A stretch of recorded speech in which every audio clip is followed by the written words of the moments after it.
Earth day సందర్భంగా ఖమ్మం ధర్నా చౌక్ లో ధరణి దీక్ష కార్యక్రమం నిర్వహించారు. వైబ్రెన్స్ ఆఫ్ కలాం ఆర్గనైజేషన్ ఆధ్వర్యంలో ఈ కార్యక్రమం జరిగింది. భూమిని కాపాడుకోవాల్సిన బాధ్యత మనందరిపై ఉందన్నారు విద్యార్థులు.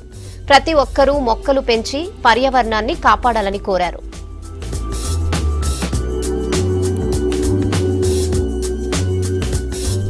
ప్రపంచ ధరిత్రి దినోత్సవాన్ని పురస్కరించుకొని ఈరోజు మా వైబ్రెన్స్ ఆఫ్ కలాం ఆర్గనైజేషన్ ఆధ్వర్యంలో భూమిని కాపాడుకోలేకపోతే రాబోయే 100 సంవత్సరాలలో ఈ భూమి అంతరించిపోయే ప్రమాదం ఏర్పడుతుంది.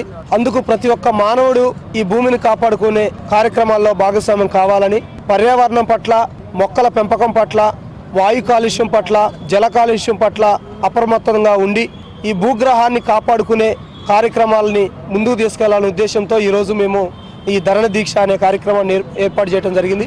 దీన్ని 7 ఖండాలు 5 మహాసముద్రాలకు సింబాలిక్ గా 12 మంది వైబ్రెన్స్ ఆఫ్ కలాం ఆర్గనైజేషన్ ప్రతినిధులు ఈరోజు ఈ ధరణ దీక్షలో కూర్చొని మానవాళికి ఒక సందేశాన్ని ఇవ్వడం జరుగుతుంది.